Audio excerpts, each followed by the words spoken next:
हम सब जिंदगी भर डरे हुए ही क्यों रहते हैं? कभी बॉस का डर, कभी पैसे खो जाने का डर, कभी इज्जत जाने का डर। जानते हैं क्यों? क्योंकि हम सब एक भिखारी हैं। जी हाँ, हम हमेशा कुछ ना कुछ मांग ही रहे होते हैं। लेकिन क्या हो अगर मैं आपसे कहूं कि एक पावर ऐसी भी है जिसको मिलने के बाद आप दुनिया के सबसे ताकतवर इंसान को भी अपने सामने छोटा समझ सकते हैं। जी हाँ, भगवान श्री कृष्ण ने गीता जी के 3 अध्याय के श्लोक 18 में उसी सुपर पावर की बात कही है, जहां भगवान श्री कृष्ण बता रहे हैं कि नैव तस्य कृते नार्थो नार्गतेने हे कश्चन न चास्य सर्वभूतेषु कश्चित अर्थव्य पाश्रय। अर्थात भगवान श्री कृष्ण कहते हैं कि जो इंसान आत्मा के सच को जान लेता है, मतलब कि जो व्यक्ति अपने आप में खुश रहना सीख जाता है, उसे दुनिया में कर्म करने से किसी तरह का कोई मतलब नहीं रहता और कर्म के ना करने से भी उसे किसी तरह का कोई डर नहीं होता।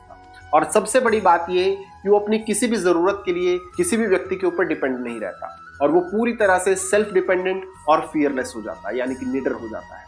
चलिए अब इस श्लोक के सार को एक छोटी सी कहानी के साथ समझते हैं।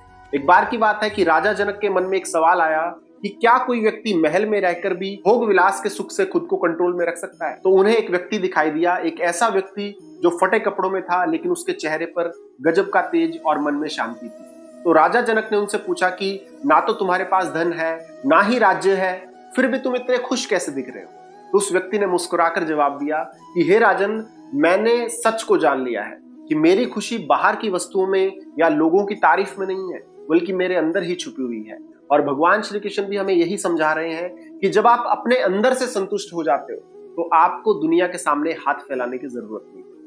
दोस्तों, इस श्लोक से हमें यह सीख मिलती है कि आप अपने काम को इसलिए मत करो कि मुझे बदले में क्या मिलेगा, बल्कि किसी काम को इसलिए करो, ये सोच के करो कि ये काम करना ही मेरा धर्म है। और जिस दिन आपने लोगों से उम्मीद करना छोड़ दिया तो आप समझ लो कि आप आजाद हो गए। अब आप कहेंगे कि अगर मुझे कुछ चाहिए ही नहीं तो मैं काम क्यों करूं, मैं तो आलसी होकर बैठ जाऊंगा। और यही गलती बहुत से लोग करते हैं और इस बात का भगवान श्री कृष्ण जी को भी पता था। इसलिए उन्होंने अगले श्लोक में एक ऐसा गोल्डन रूल दिया है जो बिना किसी लालच के भी आपको दुनिया का सबसे सफल आदमी बना सकता है। तो क्या है वो रूल? जानने के लिए अभी हमारे चैनल ज्ञान के स्वास्थ्य को सब्सक्राइब कर लीजिए।